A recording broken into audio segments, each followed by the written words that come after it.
رحمن رحمن ساعدني يا رحمن اشرح صدري قرآن.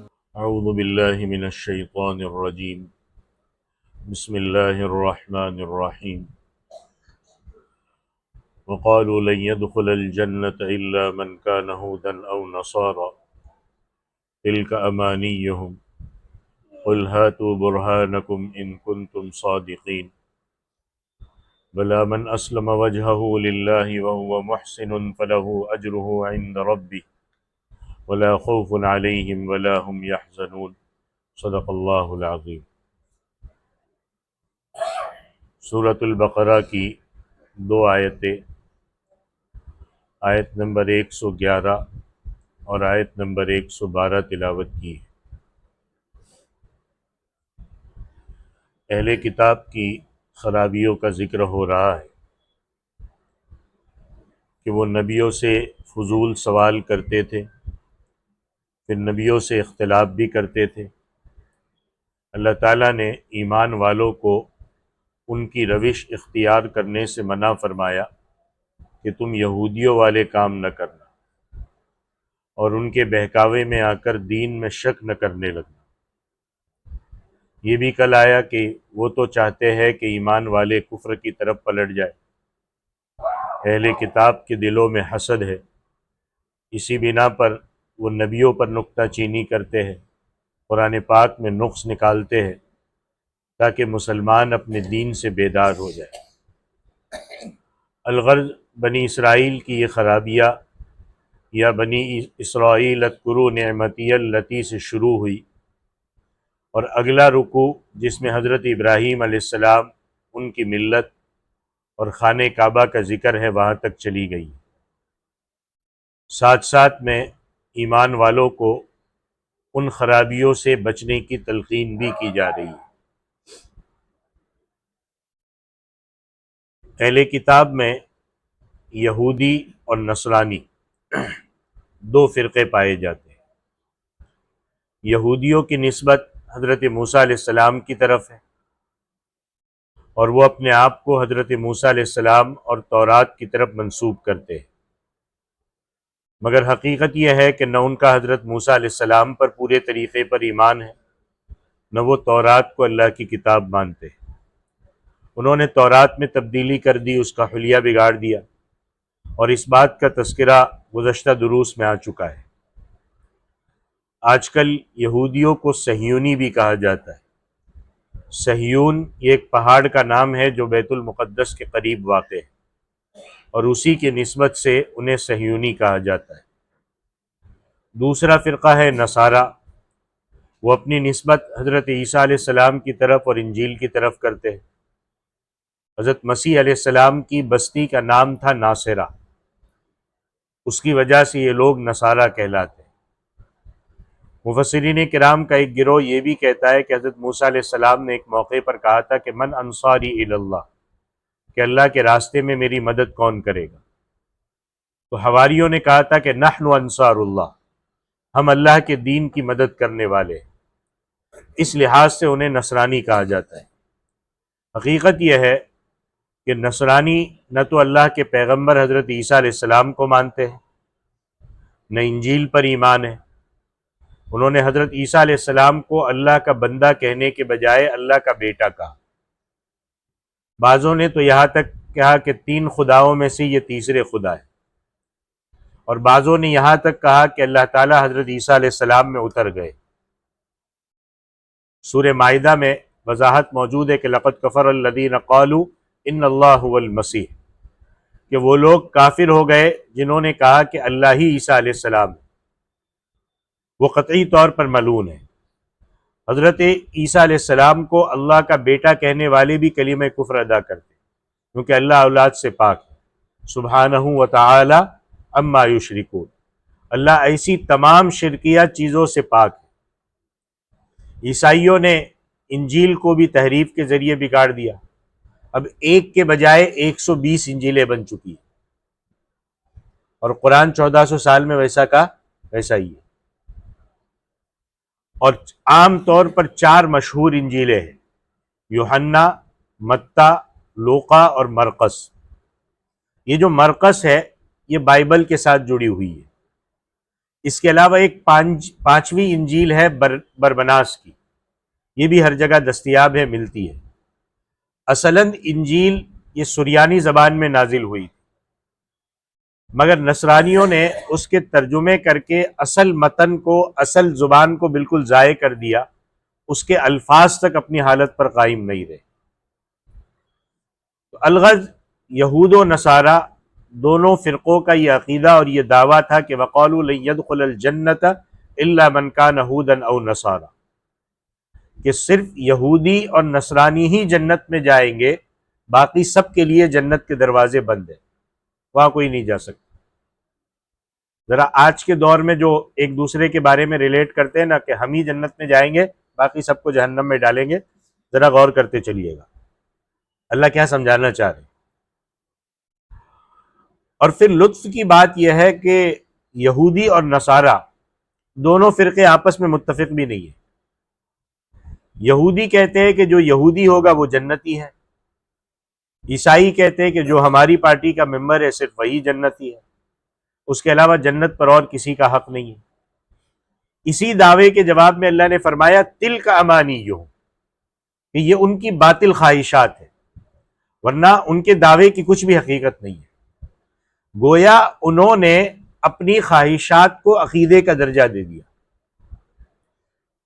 اللہ اور اللہ کے نبی کیا کہتے ہیں اس کو عقیدہ نہیں بنایا، ہماری خواہشات کیا چل رہی ہے اس کو عقیدہ بنا دیا۔ اور پہلے کسی درس میں نے بتایا ہے کہ جب امت کا علم اور عمل کا رشتہ پیغمبر سے کٹ جاتا ہے، نبیوں سے کٹ جاتا ہے، اور اس امت کا رشتہ خواہشات پہ بن جاتا ہے، تو پھر امت کی خواہشات عقیدہ بن جاتی ہے۔ وہ نہیں دیکھتا قرآن نے کیا کہا، وہ نہیں دیکھتا رسول اللہ نے کیا کہا، وہ یہ دیکھتا ہے کہ ہمارے معاشرے میں کیا چل رہا ہے۔ اس سے پہلے یہودیوں کے ایک اور باطل عقیدے کا بھی ذکر آ چکا ہے کہ کوئی اسرائیلی دوزخ میں نہیں جائے گا، کوئی یہودی دوزخ میں نہیں جائے گا، اور مان لو چلا بھی گیا تو صرف اتنے دن کے لیے جائے گا جتنے دنوں ان کے آباء و اجداد نے بچڑے کی پوجا کی۔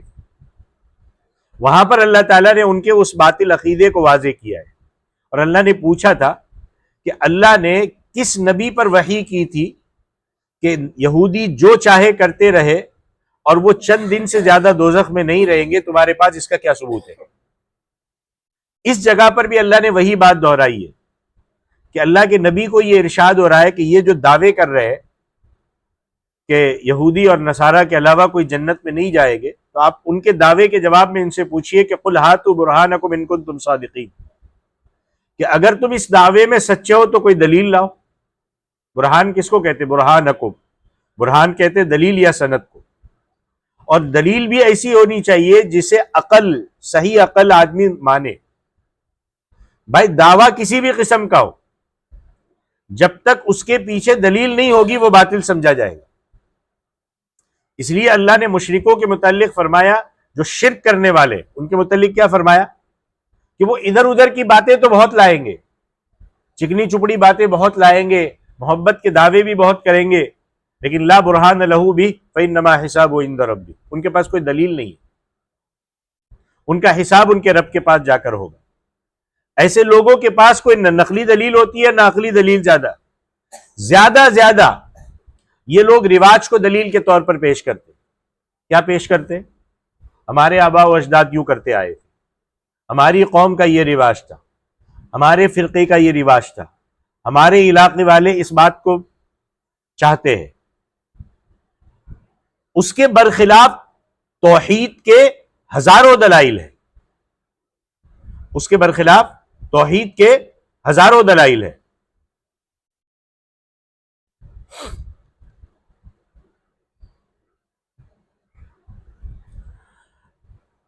ان کے پاس اپنی کوئی دلیل اس تعلق سے کہ قرآن اس پر کیا کہتا ہے، رسول اللہ صلی اللہ علیہ وسلم نے اس پر کیا کہا، ان پر اس کی کوئی دلیل ان کے پاس نہیں ہوتی ہے۔ بس صرف یہی ہوتا ہے کہ ہمارے یہاں یہ چل رہا تھا، لوگوں کے یہاں یہ چل رہا تھا. تو اللہ نے یہ کہا کہ کوئی دلیل اس پر لاؤ. اللہ تعالیٰ نے فرمایا کہ یہود و نصارہ کا دعویٰ نجات کا یہ غلط ہے کہ یہ صرف خاص فرقے کی بنیاد پر، خاص لوگوں سے جڑنے کی بنیاد پر جنت میں نہیں جا سکتے. نجات کا یہ قانون اور کامیابی کا اور جنت میں جانے کا یہ قانون ہرگز نہیں ہے. اللہ نے آگے کیا فرمایا؟ بلا، کیوں نہیں؟ اللہ نے فرمایا کیوں نہیں ہوگا؟ اللہ نے فرمایا جنت میں وہ داخل ہوگا من اسلم وجہہ للہ، جس نے اپنے چہرے کو اللہ کے تابع کر دیا. میرے خاندان میں کیا چل رہا ہے، میرے باپ داداؤں نے کیا کیا، یہ اسلام نے نہیں سکھایا. اللہ اور اللہ کے رسول کیا فرما رہے؟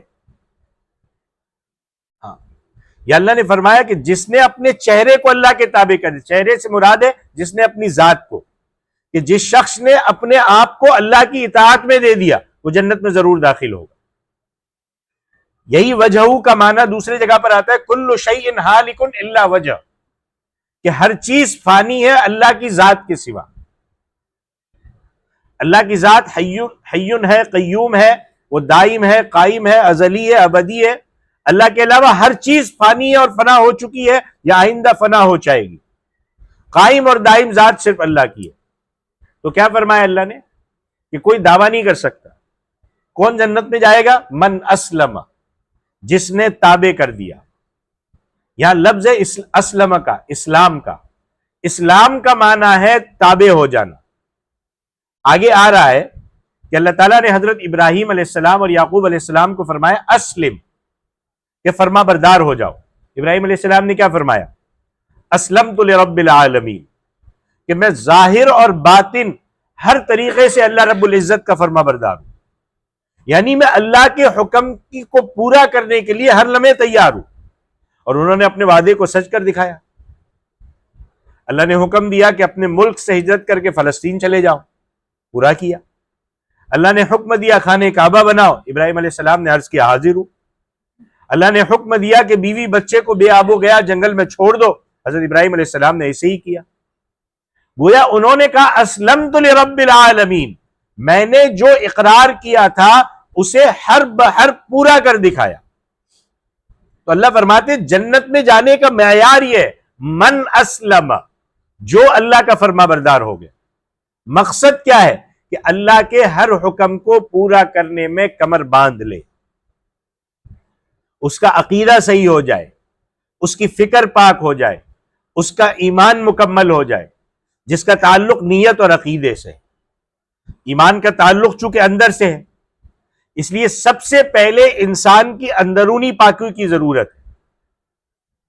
اس کے دل، اس کی روح میں اللہ کے ایک ہونے کی، اللہ کی وحدانیت صراحت کر اندر اتر جائے کہ نہ اللہ کی ذات میں کوئی شریک ہے، اللہ کے علاوہ کوئی کچھ نہیں کر سکتا، اللہ ہی کر سکتا. ایاک نعبد و ایاک نستعین.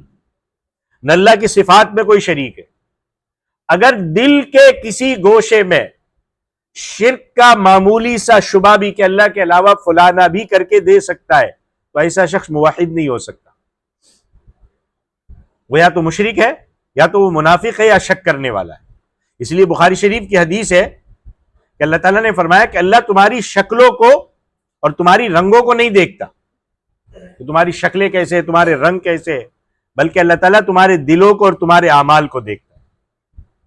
کسی شخص کے اعمال کا دار و مدار اس کی نیت پر ہے. اللہ نے کیا فرمایا؟ فَادْعُوا اللَّهَ مُخْلِصِينَ لَهُ الدِّينَ، کہ اللہ کو پکارو، خالص اسی کی اطاعت کرنے والے بن جاؤ.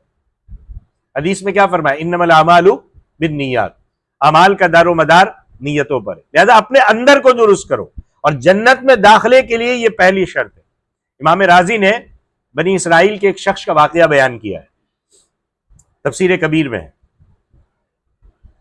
کہتے ہیں کہ ایک ایماندار آدمی بھوک میں مبتلا تھا، سفر پر جا رہا تھا اور راستے میں ریت کے بڑے بڑے ٹیلے نظر آئے. اس نے کہا کاش میرے پاس ریت کے ان بڑے بڑے ٹیلوں کے برابر اناج ہوتا تو میں سب بھوکوں میں تقسیم کر دیتا. ہاں کچھ نہیں، لیکن اتنی بڑی چاہت تھی اس کو. اب چونکہ اس وقت بھوکا تھا اسے بھوک کی تکلیف محسوس ہوئی تو اس نے دوسرے بھوکوں کو خیال میں لاتے ہوئے یہ بات کہی.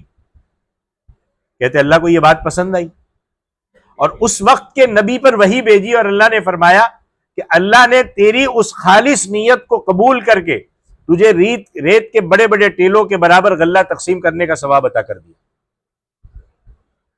اللہ نے یہ تیرا صدقہ قبول کر لیا. جیسی تمہاری اچھی نیت تھی ہم نے ویسا اجر عطا کر دیا. تو جنت میں داخلے کا جو اصول اللہ نے فرمایا اس کا پہلا جز یہ تھا کہ داخلے کا خواہش مند شخص اللہ کا فرما بردار ہو، اپنی مرضی کا نہیں، اپنے مسلک کا نہیں، اپنے فرقے کا نہیں، اللہ کا فرما بردار ہو. پھر دوسرا جز کیا فرمایا؟ وَهُوَ مُحْسِنٌ، اور وہ نیکی کرنے والا بھی ہو. کہتے ہیں ہم تو مسلمان ہیں، جنت کے ٹھیکیدار ہیں، چاہے کچھ بھی کرتے، جیسے یہودی کہتے، جیسے نصارہ کہتے. میں کہتے نہیں، اللہ کا فرما بردار بھی ہو اور نیکی کرنے والا بھی ہو. مقصد یہ ہے کہ جنت میں داخلہ کسی فرقے یا جماعت کی بنیاد پر نہیں ہوگا کہ وہ یہودی کہلاتا ہے یا وہ عیسائی کہلاتا ہے یا فلانے مسلک سے تعلق رکھتا ہے.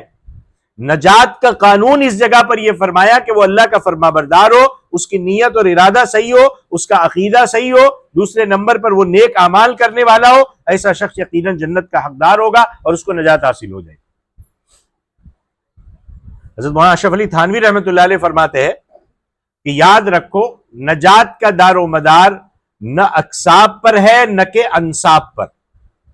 نسب، انساب، کہ میں تو بہت اونچے خاندان سے ہوں، میرا تو فلانے بزرگ سے اتنا بڑا تعلق ہے اور فلانے سے اتنا تعلق ہے.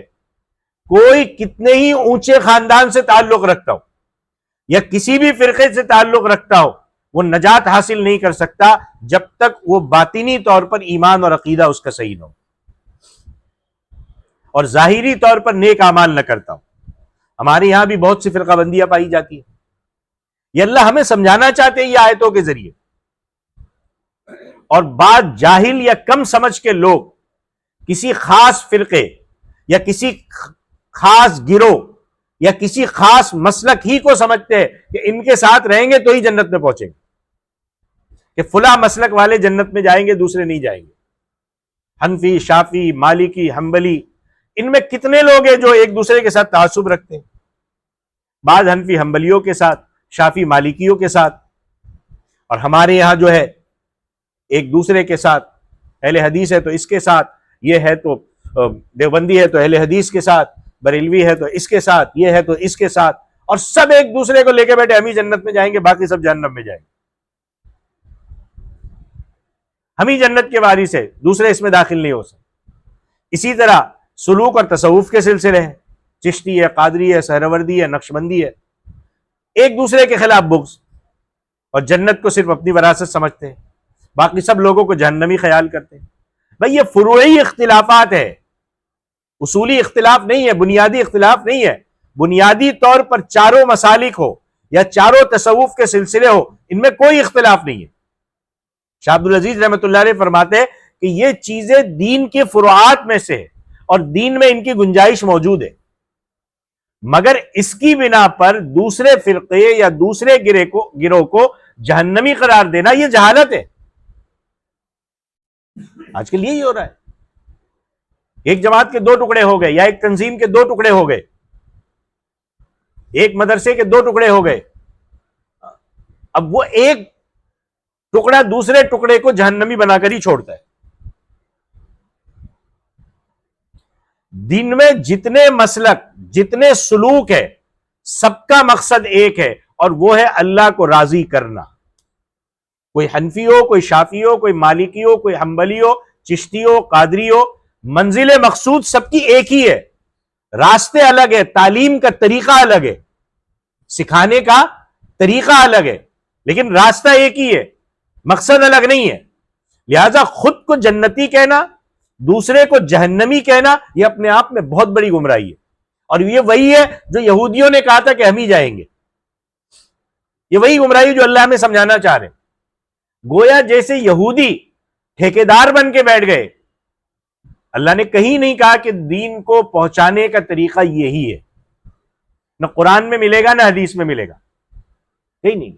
ہر ایک کو اختیار ہے، ہر ایک کا پہنچانے کا، سکھانے کا، سمجھانے کا طریقہ الگ ہے. یہ ایسا تو نہیں ہے کہ کوئی کمپنی ہے اور اس کمپنی کی جتنی چیزیں ہیں وہ آپ نے خرید لی، اب کوئی بندہ اس کو استعمال کرے گا تو اس کے خلاف کورٹ میں کیس جائے گا. ٹھیک ہے، دین میں ایسا تو نہیں ہے کہ آپ نے اللہ سے پورا بات چیت کر کے خرید لیا کہ ہم ہی پہنچائیں گے، باقی کسی کو اختیار نہیں ہے. کاپی رائٹ وہی بولتے ہیں نہیں، اللہ نے کہہ دیا پہنچاؤ، اور پہنچانے کے لیے کوئی خاص طریقہ نہیں ہے، ہر ایک کو اختیار دیا گیا. اب اسی بنا پر ٹھیک ہے جی، آپ جس طریقے پر چل رہے ہو اختیار ہے، آپ چلیے اور بڑی مضبوطی کے ساتھ چلیے، لیکن آپ اس بنا پر دوسروں کے خلاف تشدد کرو، دوسروں کے خلاف پلاننگ کرو، دوسروں کے خلاف سازشیں کرو. یہ تو وہی طریقہ ہو گیا جو یہودی اور نصاروں نے کہا کہ ہمارے علاوہ کوئی ہے ہی نہیں. طریقہ تعلیم الگ ہے، مقصد سب کا ایک ہی ہے. لہذا خود کو حق پر کہنا، جنتی کہنا، دوسرے کو جہنمی کہنا، یہ گمراہی کی نشانی ہے. اب ہم میں اور ان یہود و نصارہ کی گمراہی میں کیا فرق رہ گیا؟ اس غلط فرقہ بندی نے مسلمانوں کو تباہ کیا ہے. بھائی فروعات میں اختلاف ہونا، رائے کا اختلاف ہونا، یہ عین فطری چیز ہے، یہ ہوتا ہے، اس کی گنجائش ہے. بنیادی چیزوں میں اختلاف نہیں ہونا چاہیے، نیچے کی جو چھوٹی فروعی چیزیں اس میں اختلاف ہوتا ہے. غور کرنے کی بات ہے، آپ سنیے، ڈاکٹر یا حکیم ایک ہی قسم کی بیماری کے لیے الگ الگ دوائیں تجویز کرتے، مگر کوئی نہیں کہتا فلاں ڈاکٹر بیوقوف ہے اور فلاں حکیم صحیح ہے. انہیں سب درست مانتے. کیوں؟ مقصد سب کا ایک ہے، بیمار ٹھیک ہو جائے. دوا کوئی بھی تجویز کی جائے جو مریض کے مناسب حال ہو، جو ڈاکٹر صحیح سمجھتا ہو. دین کے معاملے میں ایسا تعصب کیوں اختیار کیا جائے کہ فلاں فرقہ ایسا ہے، فلاں امام ایسا ہے، اور فلانا ویسا ہے، اور فلانا ایسا ہے؟ بھائی یہ سب ایک ہی اللہ کو ماننے والے تو ہے، ایک ہی رسول اللہ کو ماننے والے. ایسا تو نہیں ہے کہ کوئی نئی چیز لے کر کے آئے. وہ بھی وہی کہتے ہیں کہ میں رسول اللہ کے پیغام کو پہنچا رہا ہوں، وہی کہتے ہیں میں اللہ کے احکام کو پہنچا رہا ہوں. کوئی نئی چیز تو لے کے نہیں آ رہے، ہر ایک ہی پلیٹ فارم پر ہے، پہنچانے کا طریقہ الگ ہے. اب ان کے متعلق کسی گروہ میں تعصب نہیں ہونا چاہیے. اب دیکھو ملک میں ایک قانون رائج ہے، کسی ملزم کو ایک جج سزائے موت دیتا ہے اور دوسرا اسی قانون کے مطابق اسے بری کر دیتا ہے. مگر کبھی کسی نے کسی جج کو غلط نہیں کہا، کیونکہ قانون میں الگ الگ فیصلوں کی گنجائش موجود ہے. اسی طرح دین کے قانون کو ماننے والے سارے ہی ہیں، چاہے حنفی ہو، شافعی ہو، ان کے پیروکاروں میں تعصب نہیں آنا چاہیے. یہ کہنا کہ فلاں فرقے والے اس طرح نماز پڑھتے ان کی نماز نہیں ہوتی، یہ جہنمی ہے، یہ بہت بری بات ہے. گنجائش ہے، اور ایک قوم کی حیثیت سے مسلمانوں کی تباہی کا سبب ہے. یہ یہودیت اور نصرانیت والی باتیں ہیں. قرآن پاک نے اس کی مذمت بیان فرمائی. تو قرآن نے فرمایا کہ نجات کا قانون یہی ہے. کیا پہلے حدیث ہو، اب دیوبندی ہو، اب بریلوی ہو، اب فلانے ہو؟ نہیں. قرآن نے قانون بتایا، من اسلم وجہہ للہ وہو محسن، جس نے اپنی ذات کو اللہ کے تابع بنایا وہ نیک کام کرنے والا ہے، وہ کامیاب ہے. اور یہی طریقہ ہونا چاہیے. مجید الفسانی رحمۃ اللہ علیہ فرماتے کہ جب آمنوا وعملوا الصالحات، اللہ نے کئی جگہ فرمایا ایمان لاؤ نیک عمل کرو، تو اس سے مراد بڑی بڑی 4 عبادتیں، نماز ہے، روزہ ہے، زکوٰۃ ہے، حج ہے. اس کے بعد 5ویں درجے میں جہاد آتا ہے. اس کے علاوہ ان کے ساتھ دوسری نیکیاں بھی ہے. اس کو یوں بیان فرمایا کہ فَمَن يَعْمَلْ مِنَ الصَّالِحَاتِ وَهُوَ مُؤْمِنٌ، کہ جو کوئی بھی نیک کام کرے گا بشرطے کہ وہ مومن ہو، اس کا عقیدہ صحیح ہو، تو اللہ اس کے کسی عمل کی ناقدری نہیں فرمائے گا. یہ ہم نے بانٹ دیا، اللہ کے یہاں تو گنجائش ہے پوری. ہم نے لوگوں کو بانٹ دیا، اپنے ہر کام کا وہ بدلہ پا لے گا. ہاں اگر ایمان ہی نہیں ہے، عقیدہ ہی صحیح نہیں ہے، بنیاد میں ہی گڑبڑ ہے، تو پہاڑوں جتنی بڑی بڑی آپ نیکیاں بھی لے کر جائیں گے گرد و غبار کی طرح اڑ جائے گی. قیامت کے روز کچھ کام نہیں آئے گی. لا یقدرون مما کسبوا، ان کی کمائی سے انہیں کوئی حصہ نہیں ملے گا. ان کی نیکیاں گرد و غبار کی طرح اڑ جائے گی، گویا وہ راک کے ذرات تھے جو آندھی کے آگے بالکل ٹھہر نہیں سکے۔ دوسری جگہ پر آتا ہے عاملۃ ناصبہ، بڑے بڑے عامل، بڑی بڑی ریاضتیں، بڑی بڑی محنتیں کرنے والے، کام کر کے تھک جانے والے ہوں گے، مگر چونکہ عقیدہ صحیح نہیں تھا، اس میں شرک شامل تھا، اللہ کے علاوہ اوروں سے مانگنا بھی تھا، اللہ کے علاوہ اوروں کو سجدے بھی تھے، تو آگے کے جملے میں اللہ نے کیا فرمایا؟ قیامت کے روز تسلا نارا حامیہ، جہنم میں ڈال دیے جائے گا۔ وجہ کیا ہے؟ وہ سمجھ رہے تھے میں ایمان والا ہوں، لیکن توحید میں گڑبڑ تھی، بنیاد میں گڑبڑ تھی، وہ ایمان کی دولت سے محروم تھے، سب نیکیاں رائے گا جائے گی۔ بہرحال نجات کا قانون فرقہ بندی نہیں ہے کہ فلانا جنت میں جائے گا باقی سب جہنم میں۔ نجات کا قانون ہے اللہ کی اطاعت اور نیک اعمال۔ تو جس نے اپنی ذات کو اللہ کے تابع کر دیا اور وہ نیکی کرنے والا بن گیا، فَلَهُ أَجْرُهُ عِندَ رَبِّهِ، ایسے شخص کے لیے اپنے رب کے یہاں بڑا اجر ہے، نیکی کا بدلہ اس کو ضرور ملے گا۔ اور فرمایا وَلَا خَوْفٌ عَلَيْهِمْ وَلَا هُمْ يَحْزَنُونَ، ایسے شخص آنے والے دور میں، مستقبل میں کسی پریشانی میں مبتلا نہیں ہوں گے، نہ ان پر کوئی خوف ہوگا، نہ وہ غمگین ہوں گے۔ ظاہر ہے کہ دنیا میں انسان ہر وقت پریشان رہتا ہے، کم از کم موت کا ڈر تو اسے ہر وقت لگا رہتا ہے، گویا موت ہر وقت اس کے سامنے ہے۔ پھر دولت اور صحت کا ڈر رہتا ہے کہ پتہ نہیں یہ دولت میرے پاس کب تک رہے گی یا نہیں رہے گی، پتہ نہیں کل کو صحت مند رہ پاؤں گا یا نہیں رہ پاؤں گا۔ تو اس قسم کے ڈر انسان کو ہمیشہ لگے رہتے، مگر جن کا عقیدہ صحیح ہوگا، جو اعمال اچھے کرنے والے ہوں گے، وہ ان پریشانیوں سے محفوظ رہیں گے۔ انہیں نہ اپنے گزرے ہوئے زمانے پر افسوس ہوگا، نہ اپنے آنے والے دور کا کوئی خدشہ ہوگا۔ اس کے برخلاف جنہوں نے کوئی کمائی نہیں کی، زندگی کی پونجی کو ضائع کر دیا، وہ افسوس کریں گے کہ ہم نے کتنی کوتاہی کی۔ اللہ نے مہلت دی تھی، مگر ہم نے اس مہلت سے کوئی فائدہ نہیں اٹھایا، نہ عقیدہ صحیح کیا، نہ نیکی کا کام کیا، ایمان سے محروم رہے۔ ایسے لوگ خوف اور پریشانی میں مبتلا ہوں گے اور اپنے کیے پر ہمیشہ افسوس کرتے رہیں گے۔ یہ سورۃ البقرہ کی آیت نمبر 111 اور 112 تھی۔